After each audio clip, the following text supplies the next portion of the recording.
Well, good morning, Faith Church. For devotions this week, we're going to be getting into the story of Samson, but that'll start tomorrow. For today, we're in Judges chapter 11, starting at verse 11, and we're looking at the story of Jephtah. Jephtah? That's how I'm going to pronounce it for today. So Jephtah, I'll just read the first verse here. It says, "Now Jephtah the Gileadite was a mighty warrior, but he was the son of a prostitute.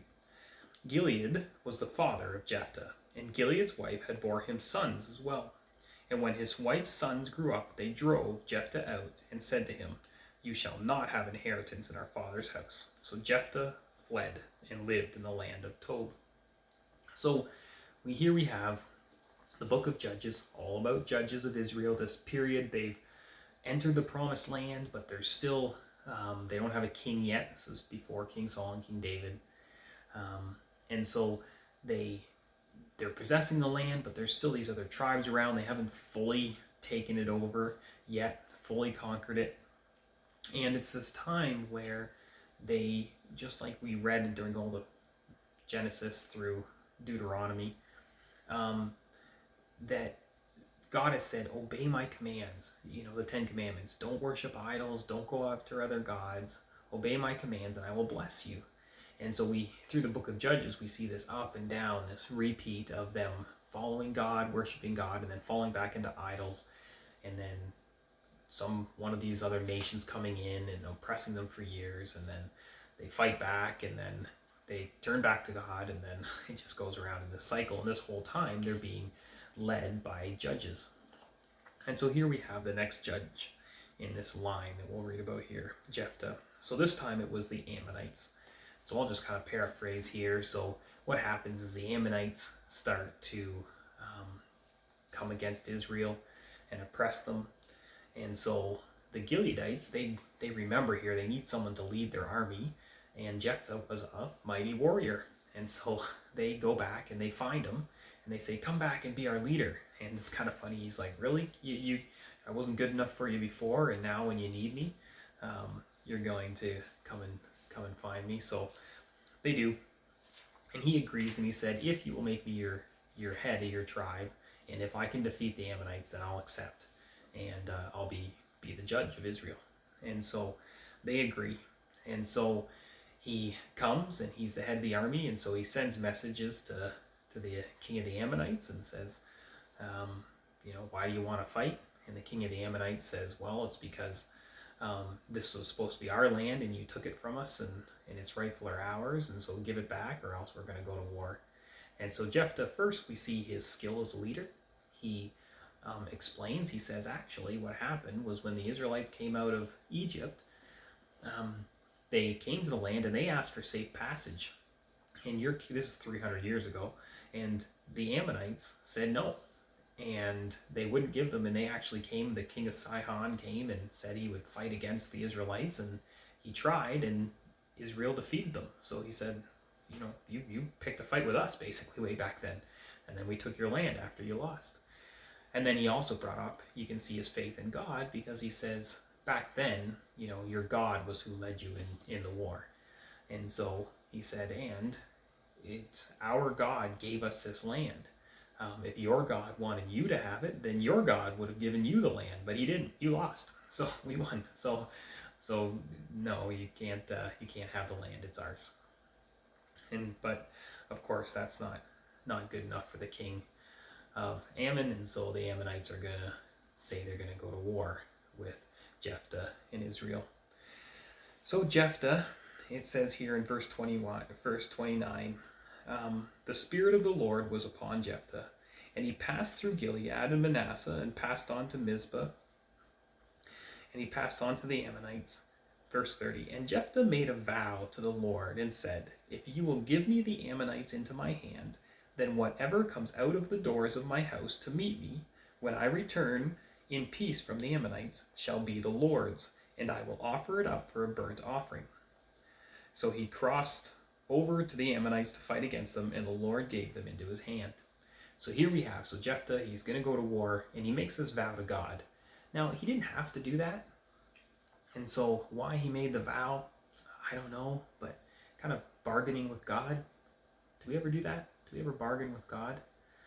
Um, I mean, God is sovereign. We can trust him. We can pray that his will be done as Jesus taught us. But here he makes this vow. Now, the books of the law that we've read previously up to this point, they have rules on making a vow to God, and so he has to obey his vow. But he makes this silly vow that the first thing that comes out of his house he'd give to God if God gives him victory in the battle. Now God probably would have given him victory anyways. He didn't need to make the vow, but he did. And so that's what gets him in trouble, and it's kind of a hard story. So to kind of say the rest of it, he gets home, and the first thing to come out of his house is his only daughter, his only child, a daughter. And he's heartbroken, and he tears his robes and says, "Well, what have you done to me, honey?" And she was coming out to congratulate him, and she didn't know. And anyways, so he tears and he goes, "Oh," and tells her what he's done in this vow he's committed. And then she says, "Well, can you give me 2 months? I want to go with my friends up into the mountains and mourn my virginity, and then I'll come back, and you can do as according to your vow," she says. And so then it just finishes and says that she went and did that and came back, and he did according to his vow. And it says to this day, the day that this was written, in Judges there was actually kind of a holiday or a celebration or a remembrance day where the young women would remember the day, lament over the daughter of Jephtah, the Gileadite, for 4 days a year. So it's kind of a hard story. So I just thought I'd take a pause and kind of, how can we reconcile this? Because what's with this? Like, kind of seems like almost like he sacrificed his daughter.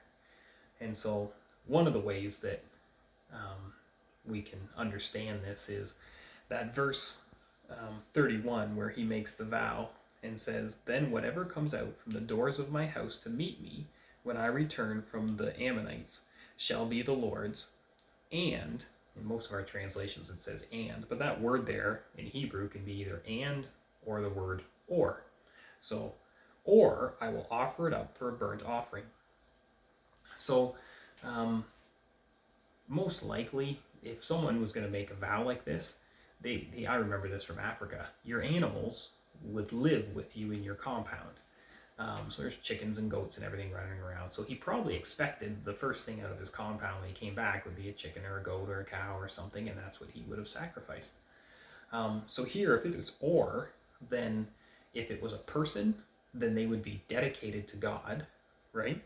Or I will shall be the Lord's, so they'd be given to God if it's a person, and if it's an animal, it'll be given to God via sacrifice.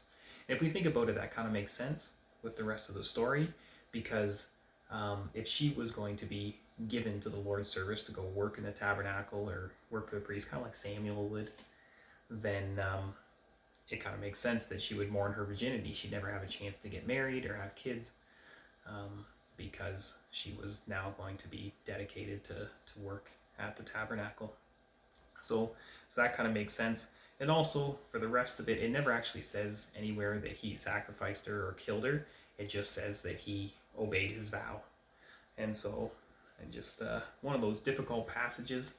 And so you can kind of dig into it and try and understand how can this be, because we know that the books of the law, the first 5 books of the Bible, they condemn human sacrifice very clearly. So God wouldn't even accept that.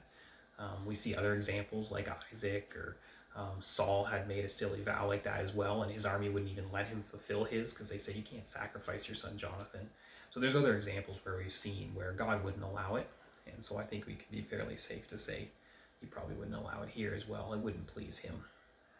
But at the same time, it does show the emphasis of, if we're going to, when we make our commitments to God, we need to stick to them, and we need to honor those commitments. And so I don't know what commitments you've made to God lately, just even things that you've kind of are determined to do.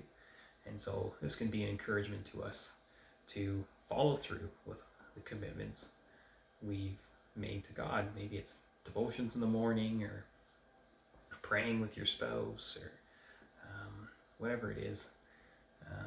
This may be a bit of a challenge to us to follow through. And of course, we're all learning and growing, as Graham always says. So God is a big God. With that, I just say, would the Lord bless you and keep you today, and may He go with you today as you go about your day, and you just have that peace that He gives as you go. God bless.